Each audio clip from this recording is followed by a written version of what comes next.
Apreciados amigos, es un placer acompañarles una ocasión más en esta tercera sección del estudio de la parábola de Mateo 20, los obreros de la viña, titulada Otros. Hoy nos corresponde continuar con el tercer grupo de obreros llamados a la viña en la parábola. Mateo capítulo 20, versículo 5. Mateo capítulo 20 y el versículo 5. Dice: salió otra vez cerca de las horas sexta y novena e hizo lo mismo. Salió otra vez cerca de la hora sexta y novena e hizo lo mismo. O cerca de las horas sexta y novena e hizo lo mismo. ¿Quiénes están representados por estos dos grupos, los de la hora sexta y novena?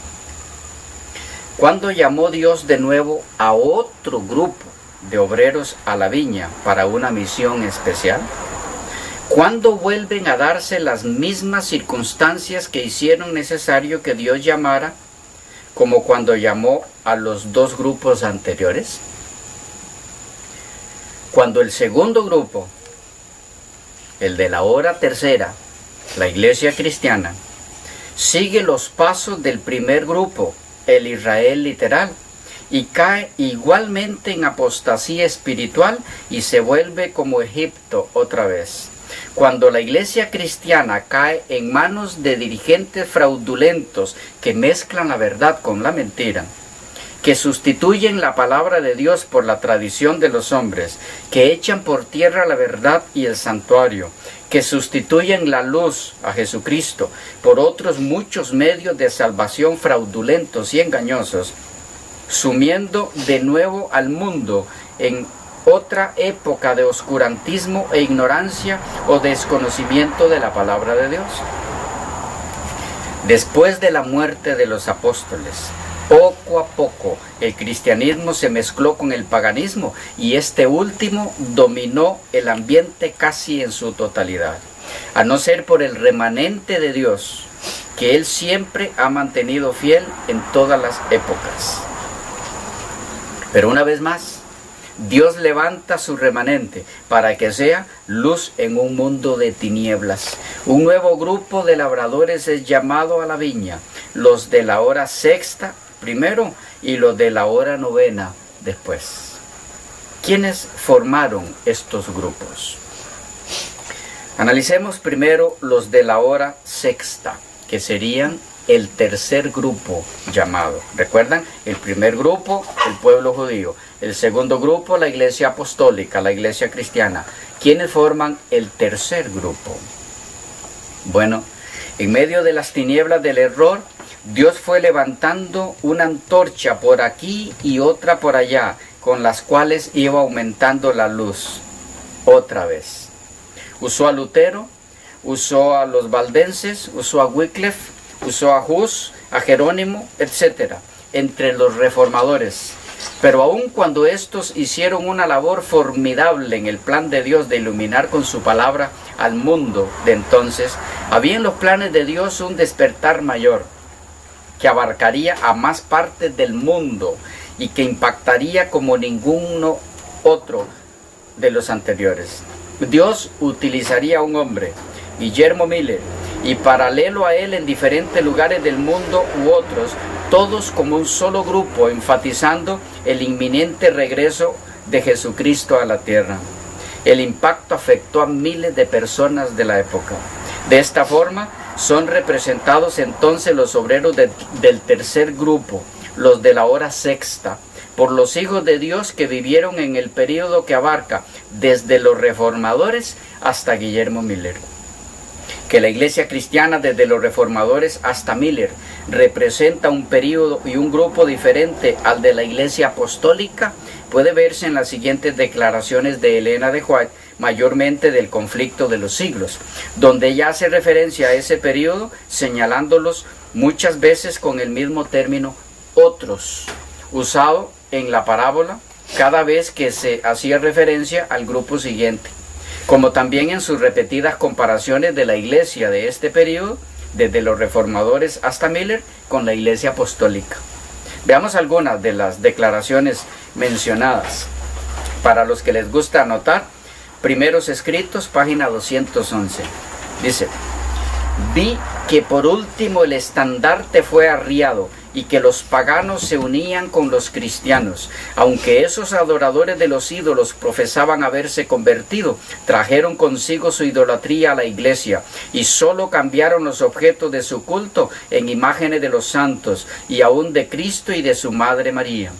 A medida que los seguidores de Cristo se unían gradualmente con aquellos idólatras, la religión cristiana se fue corrompiendo y la iglesia perdió su pureza y su poder. Algunos se negaron a unirse con ellos. Los tales conservaron su pureza y solo adoraban a Dios. No quisieron postrarse ante imagen de cosa alguna que hubiese en los cielos o debajo de la tierra. Satanás se regocijaba por la caída de tantos y entonces incitó a la iglesia caída a obligar a quienes querían conservar la pureza de su religión a que accediesen a sus ceremonias y al culto de las imágenes o recibiesen la muerte. Los fuegos de la persecución se encendieron nuevamente contra la verdadera iglesia de Cristo y millones fueron muertos sin misericordia. Refiriéndose a la iglesia de Dios del tiempo del oscurantismo, ella agrega en la página 222, vi que entonces la iglesia de Dios era pura. No había peligro de que ingresaran en ella hombres de corazón corrupto, porque el verdadero cristiano que se atrevía a declarar su fe estaba en peligro del potro, la hoguera y toda tortura que Satanás y sus malos ángeles pudieran inventar o inspirar a la mente del hombre. Respecto a la apostasía de la iglesia cristiana representada por el segundo grupo, los de la hora tercera, en tiempos de Constantino, Elena de White subraya que en el conflicto de los siglos, páginas 53 y 54, la conversión nominal de Constantino a principios del siglo IV causó gran regocijo y el mundo disfrazado con capa de rectitud se introdujo en la iglesia. Desde entonces la obra de corrupción progresó rápidamente. El paganismo, que parecía haber sido vencido, vino a ser el vencedor. Su espíritu dominó a la iglesia. Sus doctrinas, ceremonias y supersticiones se incorporaron a la fe y al culto de los que profesaban ser discípulos de Cristo. Y refiriéndose a los valdenses como parte de los fieles en medio de la apostasía, leemos en el mismo libro, en la página 82, Conflicto de los Siglos, la misma existencia de estos creyentes que guardaban la fe de la primitiva iglesia era un testimonio constante contra las apostasías de Roma y por lo tanto despertaba el odio y la persecución más implacables. Bueno, es entonces así como surge, hermanos queridos, un nuevo grupo, un tercer grupo que remonta sus raíces desde los reformadores, concluyendo en el periodo del movimiento milerita. Algunas declaraciones de Elena de White al respecto.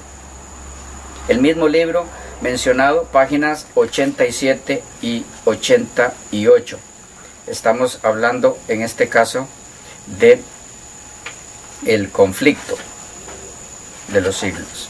Dice así: Wycliffe, en el comienzo de su obra, no pudo prever hasta dónde ella le conduciría.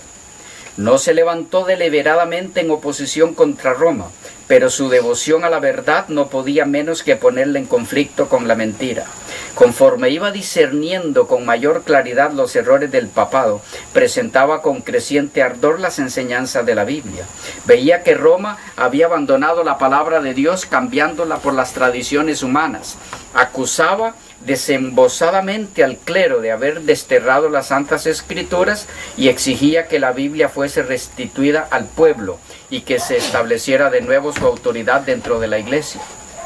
Era maestro entendido y abnegado y predicador elocuente, cuya vida cotidiana era una demostración de las verdades que predicaba. Su conocimiento de las Sagradas Escrituras, la fuerza de sus argumentos, la pureza de su vida y su integridad y valor inquebrantables le atrajeron la estimación y la confianza de todos. Muchos de entre el pueblo estaban descontentos con su antiguo credo al ver las iniquidades que prevalecían en la iglesia de Roma, y con inmenso regocijo recibieron las verdades expuestas por Wycliffe. Pero los caudillos papales se llenaron de ira al observar que el reformador estaba adquiriendo una influencia superior a la de ellos. Wycliffe discernía los errores con mucha sagacidad y se oponía valientemente a muchos de los abusos sancionados por la autoridad de Roma. Bueno, otros agentes para la preservación de la iglesia en tiempos de la Reforma, como los valdenses y albigenses en Bohemia, como parte del tercer grupo de los obreros de la viña, los de la hora sexta. Miremos lo que dice Elena de White sobre ellos. El mismo libro, página 104. Así decretó Roma que la luz de la palabra de Dios fuera extinguida y que el pueblo quedara encerrado en las tinieblas. Pero el cielo había provisto otros agentes para la preservación de la iglesia. Muchos valdenses y albigenses, expulsados de sus hogares por la persecución, salieron de Francia e Italia y fueron a establecerse en Bohemia. Aunque no se atrevían a enseñar abiertamente, trabajaron celosamente en secreto, y así se mantuvo la fe de siglo en siglo. Antes de los tiempos de Hus, hubo en Bohemia hombres que se levantaron para condenar abiertamente la corrupción de la iglesia y el libertinaje de las masas. También leemos en el mismo libro, El Conflicto, páginas 68 y 69. En los países que estaban fuera de la jurisdicción de Roma, existieron por muchos siglos grupos de cristianos que permanecieron casi enteramente libres de la corrupción papal, rodeados por el paganismo. Con el transcurso de los años fueron afectados por sus errores. No obstante, siguieron considerando la Biblia como la única regla de fe y adhiriéndose a muchas de sus verdades. Creían estos cristianos en el carácter perpetuo de la ley de Dios y observaban el sábado del cuarto mandamiento. Hubo en el África Central y entre los armenios de Asia iglesias que mantuvieron esta fe y esta observancia. Mas entre los que resistieron las instrucciones del poder papal, los valdenses fueron los que más sobresalieron. En el mismo país en donde el papado asentara sus reales, fue donde encontraron mayor oposición su falsedad y corrupción. Las iglesias del Piamonte mantuvieron su independencia por algunos siglos, pero al fin llegó el tiempo en que Roma insistió en que se sometieran. Tras larga serie de luchas inútiles, los jefes de estas iglesias reconocieron, aunque de mala gana, la supremacía de aquel poder al que todo el mundo parecía rendir homenaje. Hubo, sin embargo, algunos que rehusaron sujetarse a la autoridad de papas o prelados, determinaron mantenerse leales a Dios y conservar la pureza y sencillez de su fe. Se efectuó una separación. Los que permanecieron firmes en la antigua fe se retiraron. Algunos, abandonando sus tierras de los Alpes, alzaron el pendón de la verdad en países extraños. Otros se refugiaron en los valles solitarios y en los baluartes peñascosos de las montañas, y allí conservaron su libertad para adorar a Dios. Luego, en la página 70, dice: entre las causas principales que motivaron la separación entre la verdadera iglesia y Roma, se contaba el odio de ésta hacia el sábado bíblico. Como se había predicho en la profecía, el poder papal echó por tierra la verdad. La ley de Dios fue pisoteada, mientras que las tradiciones y las costumbres de los hombres eran ensalzadas. Los valdenses, como parte del tercer grupo, los de la hora sexta, y su mensaje contra Babilonia. ¿Qué tiene Elena de White para decirnos al respecto? Conflicto de los siglos 70 y 71. Dice: los valdenses se contaron entre los primeros de todos los pueblos de Europa que poseyeron una traducción de las Santas Escrituras. Centenares de años antes de la Reforma tenían ya la Biblia manuscrita en su propio idioma. Tenían pues la verdad sin adulteración, y esto los hizo objeto especial del odio y de la persecución. Declaraban que la iglesia de Roma era la Babilonia apóstata del Apocalipsis, y con peligro de sus vidas se oponían a su influencia y principios corruptores. Aunque bajo la presión de una larga persecución, algunos sacrificaron su fe e hicieron poco a poco concesiones en sus principios distintivos, otros se aferraron a la verdad. Durante siglos de oscuridad y apostasía, hubo valdenses que negaron la supremacía de Roma, que rechazaron como idolátrico el culto a las imágenes y que guardaron el verdadero día de reposo. Conservaron su fe en medio de las más violenta y tempestuosa oposición. Aunque degollados por la espada de Saboya y quemados en la higuera romanista, defendieron con firmeza la palabra de Dios y su honor. Y en la página 71 del mismo libro dice: tras los elevados baluartes de sus montañas, refugio de los perseguidos y oprimidos en todas las edades, hallaron los valdenses seguro escondite. Allí se mantuvo encendida la luz de la verdad en medio de la oscuridad de la Edad Media. Allí los testigos de la verdad conservaron por 1000 años la antigua fe. Y entonces quisiera invitarles ahora que veamos la similitud entre la iglesia apostólica y los valdenses como parte del tercer grupo. Dice: en su pureza, estoy leyendo el mismo libro, página 73, en su pureza y sencillez, las iglesias valdenses se asemejaban a la iglesia de los tiempos apostólicos. Rechazaban la supremacía de papas y prelados y consideraban la Biblia como única autoridad suprema e infalible. Página 76. Los misioneros salían de 2 en 2 como Jesús se lo mandara a sus discípulos. Página 82. La misma existencia de estos creyentes que guardaban la fe de la primitiva iglesia era un testimonio constante contra la apostasía de Roma y por lo tanto despertaba el odio y la persecución más implacables. Ahora quisiera animarles a que noten en la siguiente declaración la relación entre la hora sexta, el mediodía, y la inmensa profusión de luz derramada sobre la iglesia en tiempos de la iglesia de la Reforma Protestante. Esto lo encontramos en el mismo libro, El Conflicto, página 80 y 81. Dice así: la luz de la verdad penetraba en muchas mentes oscurecidas, disipando las nubes de tristeza hasta que el sol de justicia brillaba en el corazón, impartiendo salud con sus rayos. Muchos no se dejaban engañar por los acertos de Roma, comprendían la nulidad de la mediación de hombres o ángeles en favor del pecador. Cuando la aurora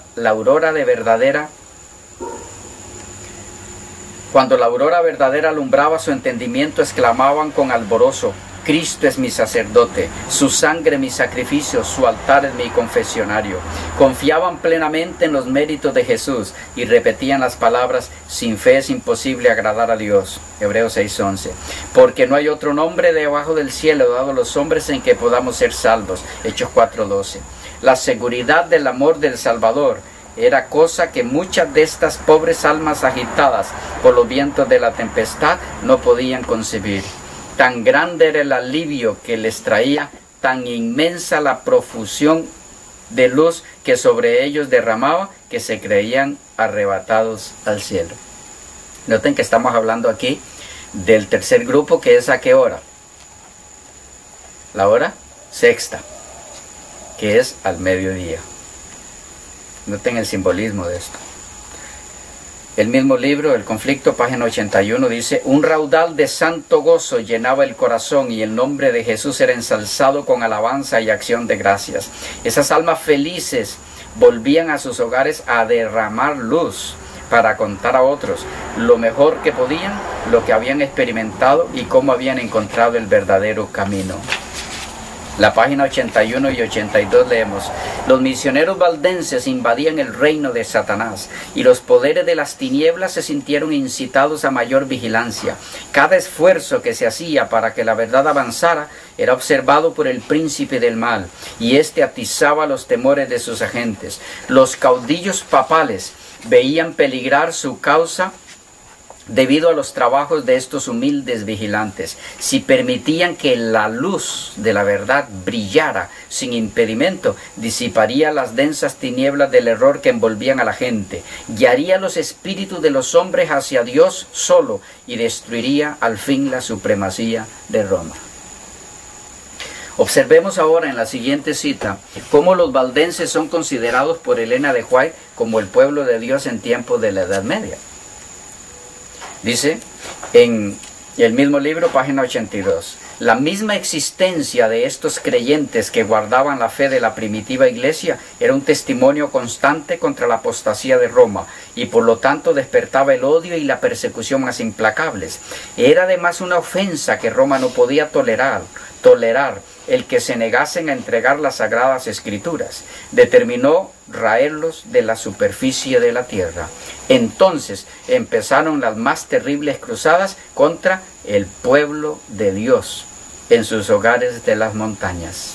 Lanzáronse inquisidores sobre sus huellas y la escena del inocente Abel cayendo ante el asesino Caín repitióse con frecuencia. También fueron considerados los valdenses como la secta odiada que debía ser raída de la tierra. En el mismo libro, la página 82 y 83 dice: una vez que Roma resolvió exterminar la secta odiada, el Papa expidió una bula en que condenaba a sus miembros como herejes y los entregaba a la matanza. Y en la página 82 determinó raerlos, Roma, de la superficie de la tierra. La página 83, el Papa ordenó que si la maligna y abominable secta de malvados rehusaba abjurar, fuese aplastada como serpiente venenosa. Y aquí está Elena de White citando a Willy, libro 16, capítulo 1. De alguna importancia es el recalcar aquí que la misma actitud de los sacerdotes judíos que sacrificaron o crucificaron a Cristo y persiguieron a los apóstoles fue la de Roma papal contra los valdenses. Así, por ejemplo, leemos en el conflicto, la página 83 y 84, los jefes papales no quisieron conformar su carácter con el gran modelo dado en la ley de Dios, sino que levantaron un modelo a su gusto y determinaron obligar a todos a ajustarse a este, porque así lo había dispuesto Roma. Se perpetraron las más horribles tragedias. Los sacerdotes y papas corrompidos y blasfemos hacían la obra que Satanás les señalara. El mismo espíritu que crucificara a Cristo y que matara a los apóstoles, el mismo que impulsara al sanguinario Nerón contra los fieles de su tiempo, estaba empeñado en exterminar a aquellos que eran amados de Dios.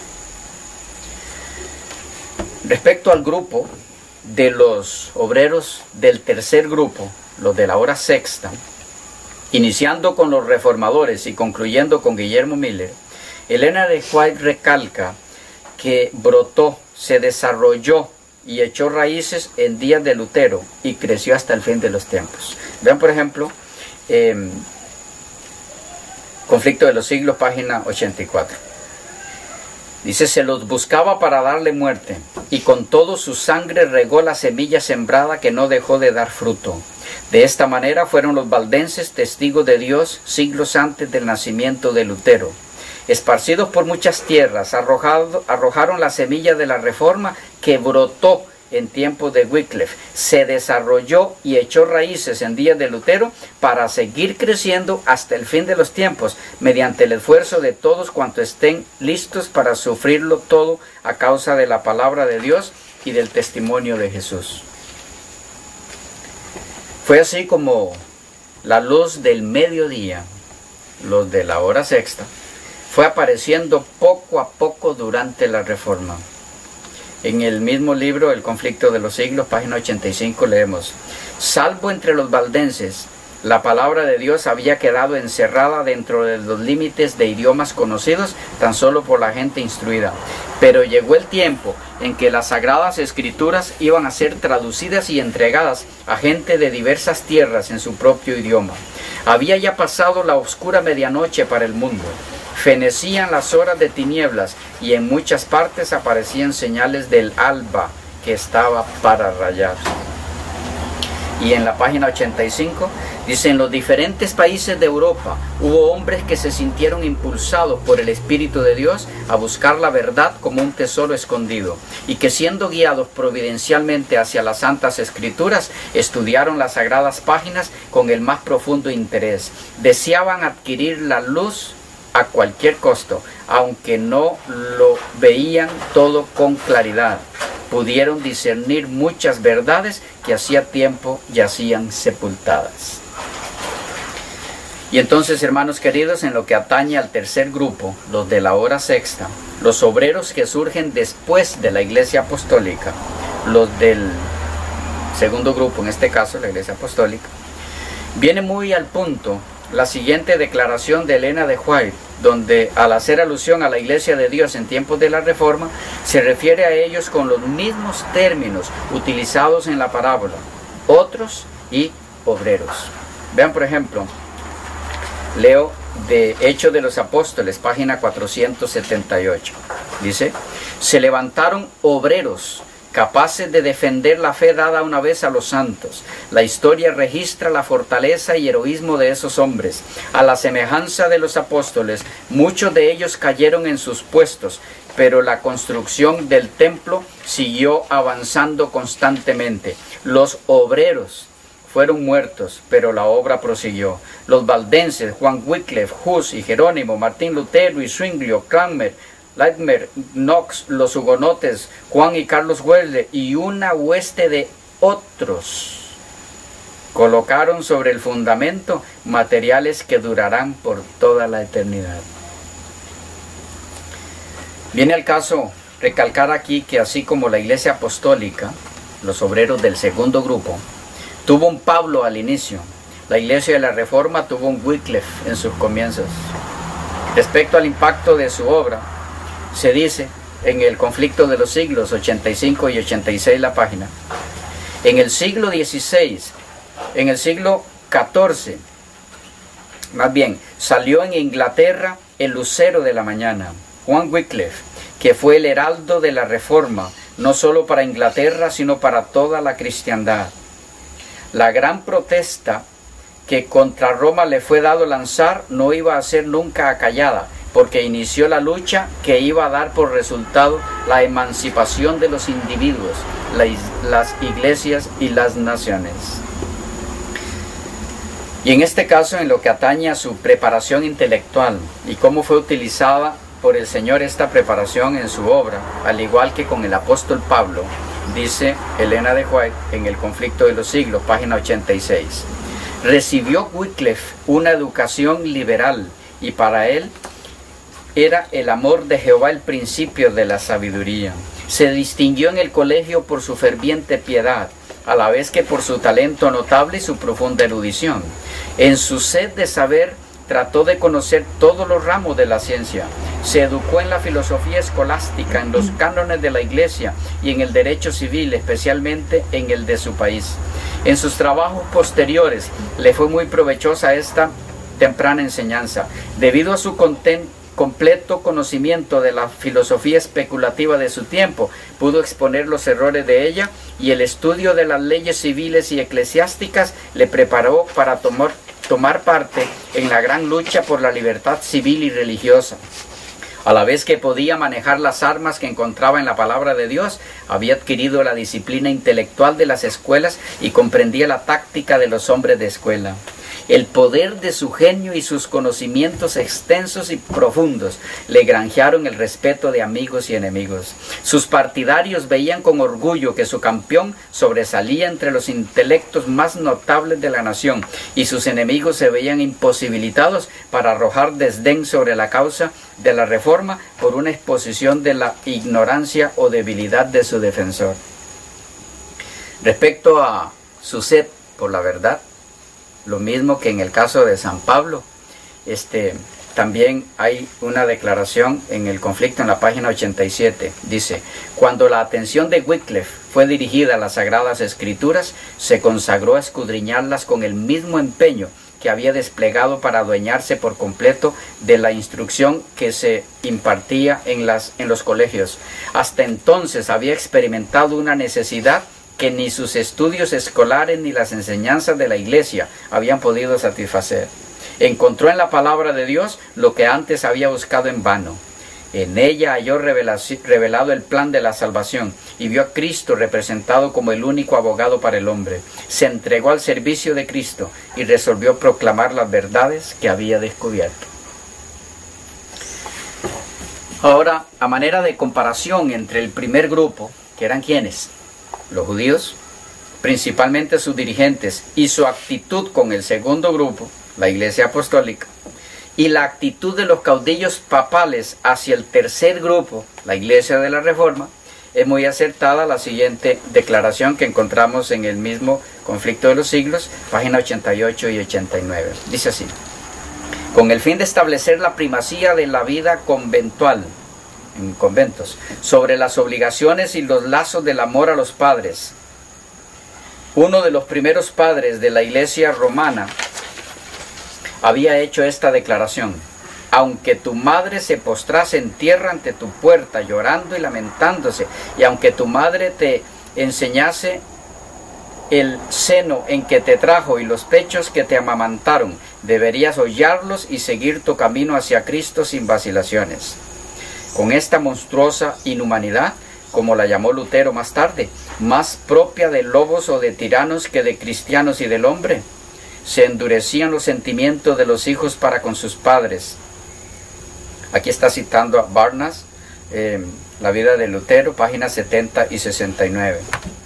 Y sigue diciendo: así los caudillos papales, como antaño a los fariseos, anulaban el mandamiento de Dios mediante sus tradiciones, y los hogares eran desolados, viéndose privados los padres de la compañía de sus hijos e hijas. Muy interesante la similitud.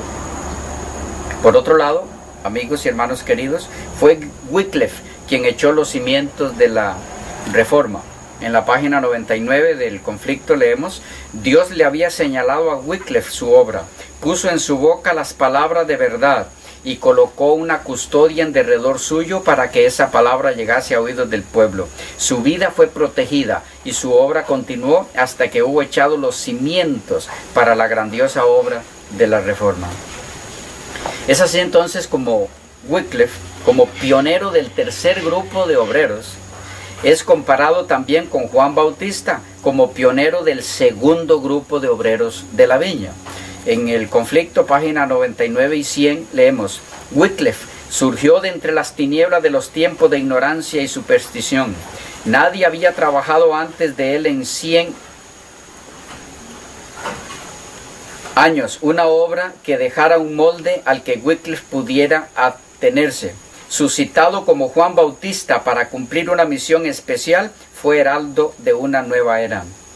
Con todo, en el sistema de verdad que presentó, hubo tal unidad y perfección que no pudieron superarlo los reformadores que le siguieron, y algunos de ellos no lo igualaron siquiera, ni aún 100 años más tarde. Echó cimientos tan hondos y amplios y dejó una estructura tan exacta y firme que no necesitaron hacer modificaciones los que le sucedieron en la causa. Y en cuanto a la luz que los reformadores difundieron para disipar las tinieblas, el don profético declara en Primeros Escritos, página 225, lo siguiente: Dios suscitó hombres que clamasen contra los pecados existentes en la iglesia papal y llevasen adelante la reforma. Satanás procuró destruir a estos testigos vivos, pero el Señor puso un cerco alrededor de ellos. Para gloria de su nombre se permitió que algunos sellasen con su sangre el testimonio que habían dado. Pero había otros hombres poderosos como Lutero y Melanchthon que podían glorificar mejor a Dios viviendo y exponiendo los pecados de sacerdotes, papas y reyes. Estos temblaban a la voz de Lutero y de sus colaboradores. Mediante estos hombres escogidos, los rayos de luz comenzaron a dispersar las tinieblas y muchísimos recibieron gozosamente la luz y anduvieron en ella.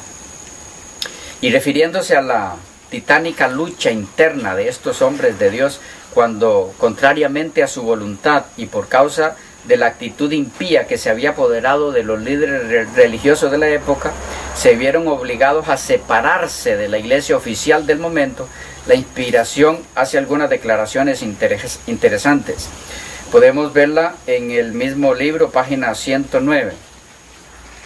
Citando a Willy, libro 3, capítulo 3. Dice así: el espíritu de Hus parece haber sido en aquella época de su vida el escenario de un doloroso conflicto. Aunque la iglesia trataba de aniquilarle lanzando sus rayos contra él no desconocía la autoridad de ella, sino que seguía considerando a la Iglesia Católica Romana como la esposa de Cristo y al Papa como el representante y vicario de Dios. Lo que Hus combatía era el abuso de autoridad y no la autoridad misma. Esto provocó un terrible conflicto entre las convicciones más íntimas de su corazón y los dictados de su conciencia. Si la autoridad era justa e infalible, como él la creía, ¿por qué se sentía obligado a desobedecerla? Acatarla era pecar. Pero ¿por qué se sentía obligado a pecar si prestaba obediencia a una iglesia infalible? Este era el problema que Hus no podía resolver, y la duda le torturaba hora tras hora. La solución que por entonces le parecía más plausible era que había vuelto a suceder lo que había sucedido en los días del Salvador, a saber, que los sacerdotes de la iglesia se habían convertido en impíos que usaban de su autoridad legal con fines inicuos. Esto le decidió a adoptar para su propio gobierno y para el de aquellos a quienes siguiera predicando la máxima aquella de que los preceptos de las Santas Escrituras transmitidos por el entendimiento han de dirigir la conciencia, o en otras palabras, que Dios, hablando en la Biblia, y no la iglesia, hablando por medio de los sacerdotes, era el único guía infalible. Con respecto a Lutero, como uno de los pioneros de la Reforma, y en relación con la luz del mediodía, la de la hora sexta que estamos analizando, puede decirse que como tal, no recibió toda la luz del mediodía, puesto que ésta iba a ir siendo derramada a través de sus sucesores, hasta el tiempo en que la luz meridiana alumbrara este mundo en todo su resplandor.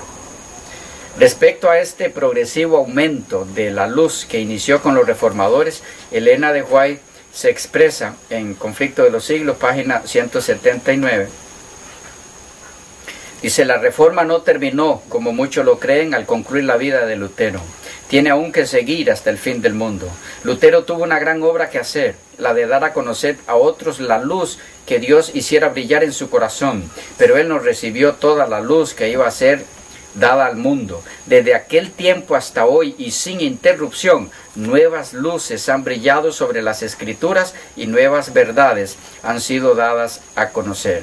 Esta era la página 158, más bien.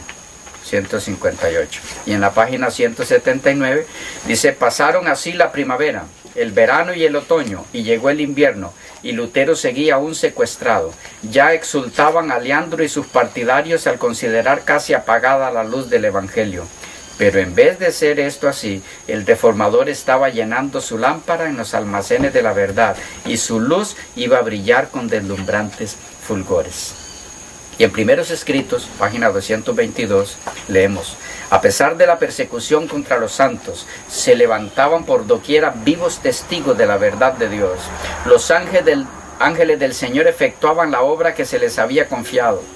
Por los más oscuros lugares buscaban y elegían, sacándolos de las tinieblas, a los varones de corazón sincero que estaban sumidos en el error y que sin embargo, como Saulo, eran llamados por Dios para ser escogidos mensajeros de su verdad y para que levantaran la voz contra los pecados de los que decían ser su pueblo.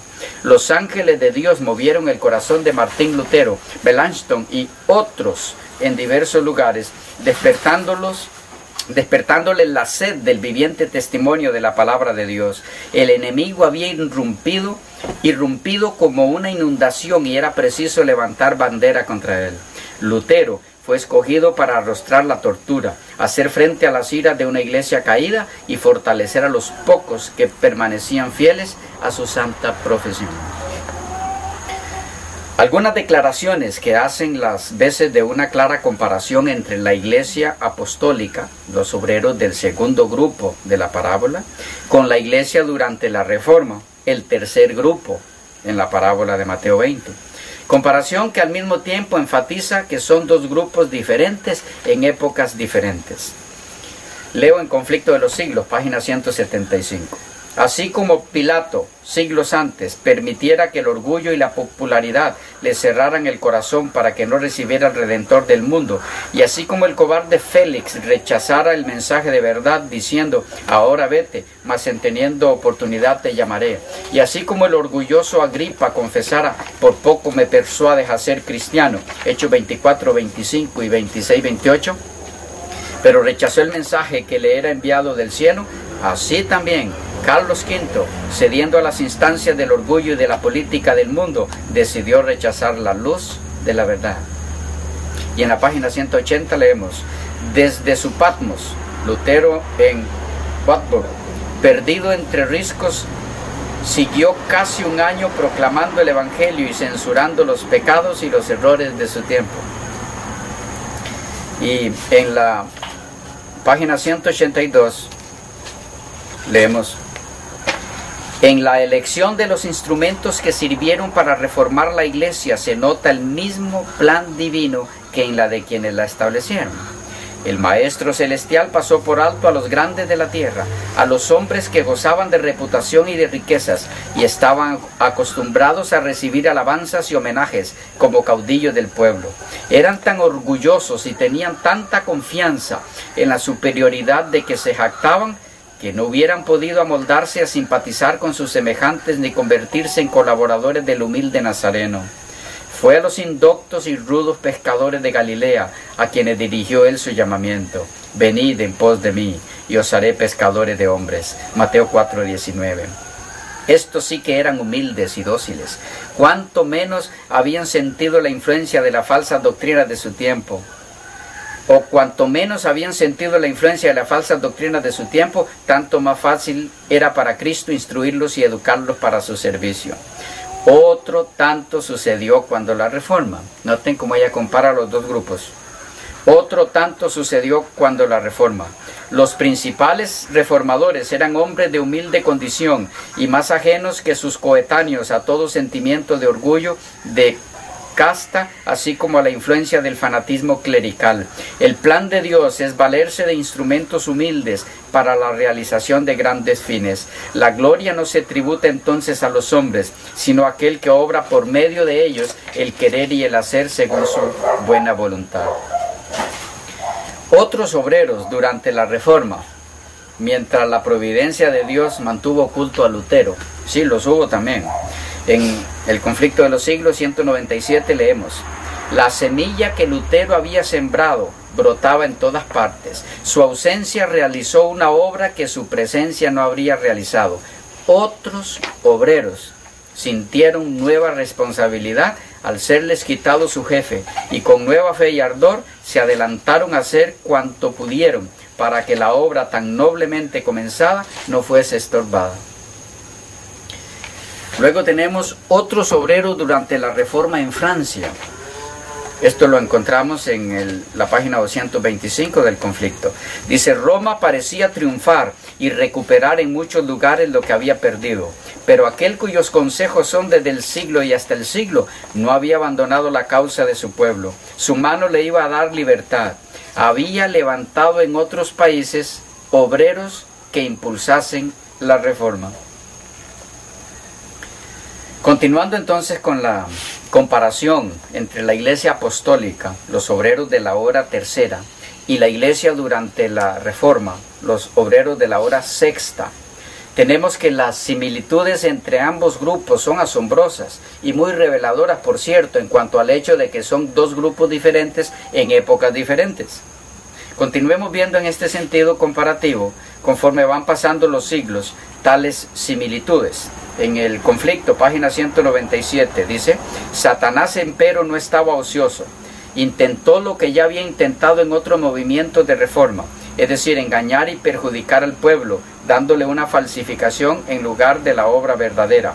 Así como hubo falsos cristos en el primer siglo de la iglesia cristiana, así también se levantaron falsos profetas en el siglo XVI.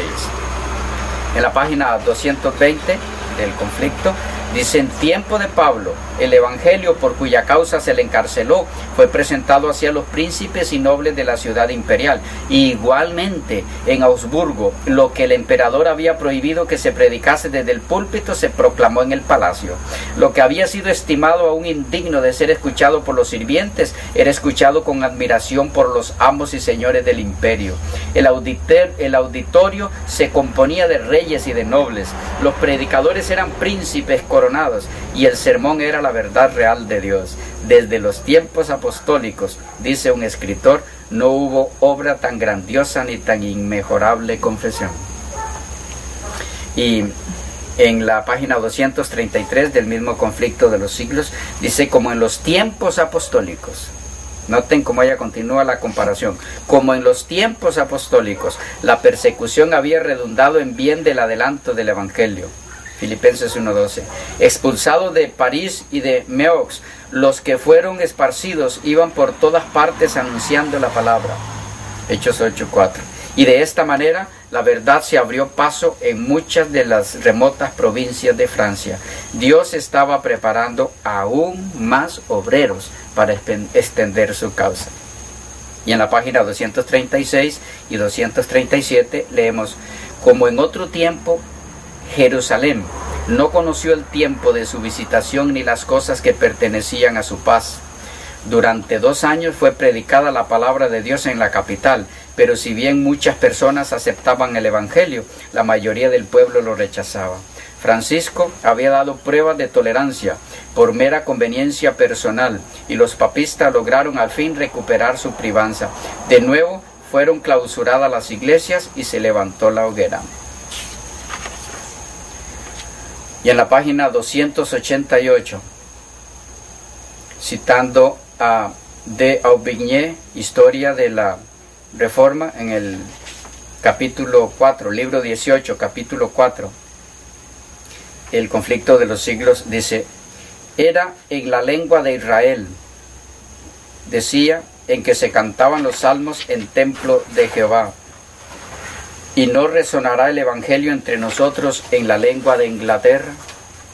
¿Será posible que la iglesia tenga menos luz a mediodía que al alba? Esta declaración es muy interesante. Refiriéndose a los reformadores, Elena de White utiliza, citando a un autor no inspirado, refiriéndose a los reformadores como los del mediodía.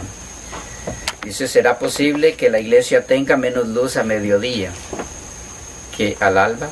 Los cristianos deben leer el Nuevo Testamento en su lengua materna. Los doctores y maestros de la iglesia estaban en desacuerdo. Solamente por la Biblia podían los hombres llegar a la verdad. Uno sostiene a este doctor, otro a aquel, y cada escritor contradice a los demás. ¿De qué manera puede uno saber quién dice la verdad y quién enseña el error? ¿Cómo? En verdad, ello es posible solamente por medio de la palabra de Dios, citando las palabras de este reformador. Nótese cómo se refleja en la cita anterior que los propios reformadores hablan de su época en cierta forma irónicamente como la época del mediodía, porque se la conoce como la época del oscurantismo, pero en esa plena oscuridad la luz del mediodía salió poderosamente. Es que ellos eran los obreros de la hora sexta.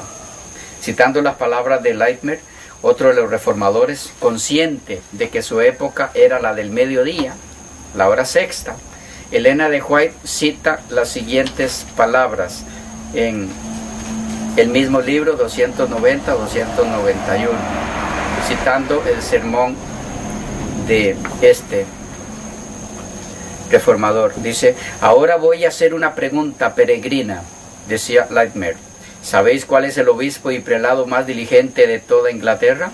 Veo que escucháis y que deseáis conocerle, pues os diré quién es el diablo. Nunca está fuera de su diócesis. Id a verle cuando querráis, siempre está en casa, siempre está con la mano en el arado. Os aseguro que nunca lo encontraréis ocioso. En donde el diablo vive, abajo los libros, vivan los cirios, mueran las Biblias y vivan los rosarios, abajo la luz del evangelio y viva la fe de los cirios, aún a mediodía. Afuera con la cruz de Cristo, y vivan los rateros del purgatorio. Nada de vestir a los desnudos, a los pobres, los desamparados, y vamos adornando imágenes y ataviando alegremente piedras y palos. Arriba las tradiciones y leyes humanas, abajo Dios y su santísima palabra. Mal haya que no sean nuestros prelados tan diligentes en sembrar buenas doctrinas como Satanás lo es para sembrar abrojos y cizaña. Interesante en esta declaración de Lightmer como él consideraba que vivían en la época del mediodía.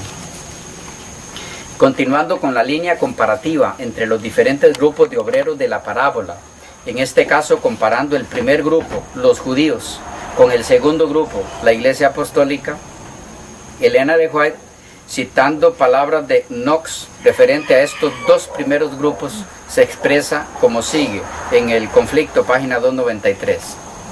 Como la religión verdadera no recibió de los gobernantes su fuerza original ni su autoridad, sino solo del eterno Dios, así tampoco deben los súbditos amoldar su religión al gusto de sus reyes, porque muy a menudo son los príncipes los más ignorantes de la religión verdadera. Si toda la simiente de Abraham hubiera sido de la religión del faraón, del cual fueron súbditos por largo tiempo, os pregunto, señora, ¿qué religión habría hoy en el mundo? Y si en los días de los apóstoles todos hubieran sido de la religión de los emperadores de Roma, decidme, señora, ¿qué religión habría hoy en el mundo? De esta suerte, señora, podéis comprender que los súbditos no están obligados a sujetarse a la religión de sus príncipes, si bien les está ordenado obedecerles. Y en cuanto a la difusión de la luz en época de la Reforma, leemos en el conflicto de los siglos 295 y 296, 100 años más tarde, en tiempos de tinieblas espirituales, aparecieron Whitefield y los Wesley como portadores de la luz de Dios. Bajo el régimen de la iglesia establecida, el pueblo de Inglaterra había llegado a un estado tal de decadencia que apenas podía distinguirse del paganismo. La religión natural era el estudio favorito del clero y en él iba incluida casi toda su teología. La aristocracia hacía escarnio de la piedad y se jactaba de estar por sobre lo que llamaba su fanatismo, en tanto que el pueblo bajo vivía en la ignorancia y el vicio, y la iglesia no tenía valor ni fe para seguir sosteniendo la causa de la verdad ya decaída. La gran doctrina de la justificación por la fe, tan claramente enseñada por Lutero, se había perdido casi totalmente de vista y ocupaban su lugar los principios del romanismo, de confiar en las buenas obras para obtener la salvación. En la página 297, hablando de esta luz que distingue a los de la hora sexta, dice ella, después de la Reforma, el protestantismo había sido pisoteado en Bohemia por las hordas de Roma.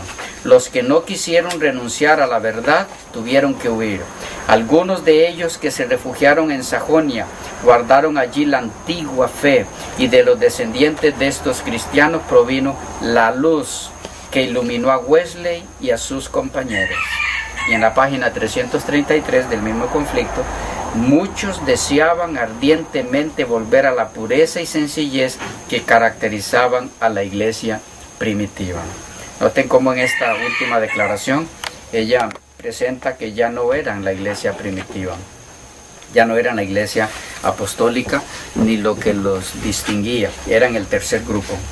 Dice, durante en la página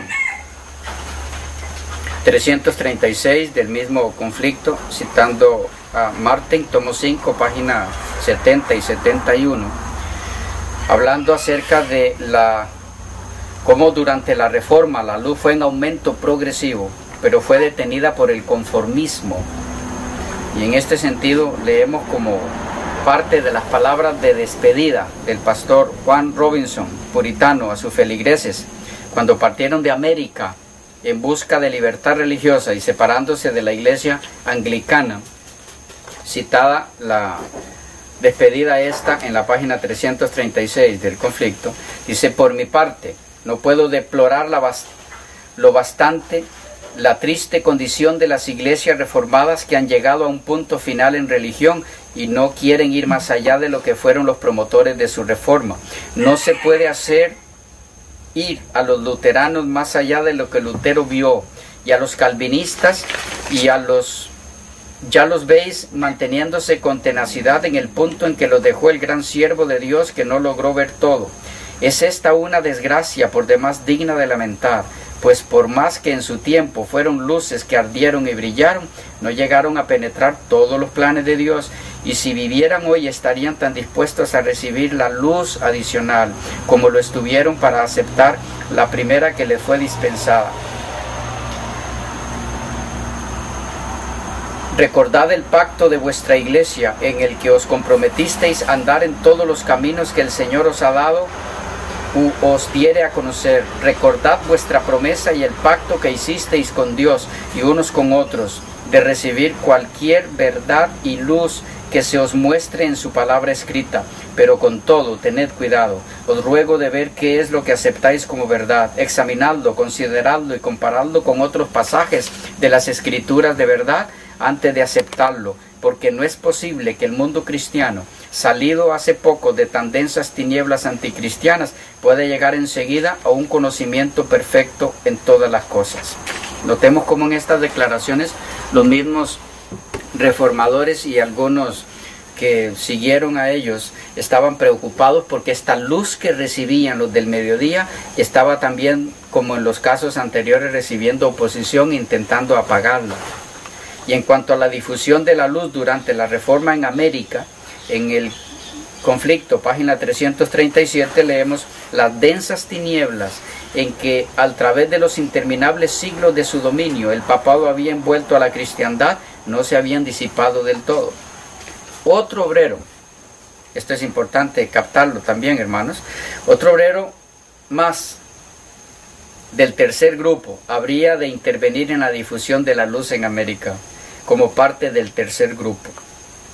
Rogelio Williams, el conflicto, en la página 339, dice: durante 14 semanas, cuenta él, anduve vagando en medio de la inclemencia del invierno, careciendo en absoluto de pan y de cama, pero los cuervos me alimentaron en el desierto, y el hueco de un árbol le servía frecuentemente de albergue. Así prosiguió su penosa huida por entre la nieve y los bosques casi inaccesibles, hasta que encontró refugio en una tribu de indios cuya confianza y afecto se había ganado esforzándose por darles a conocer las verdades del Evangelio.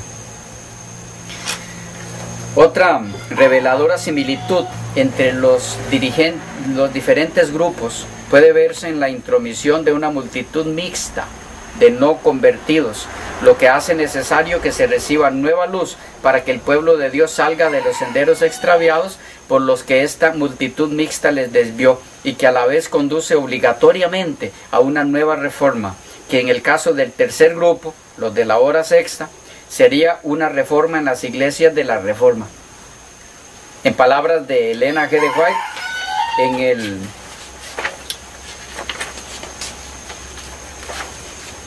conflicto, tenemos aquí una cita amplia, larga, página 341 a la 343.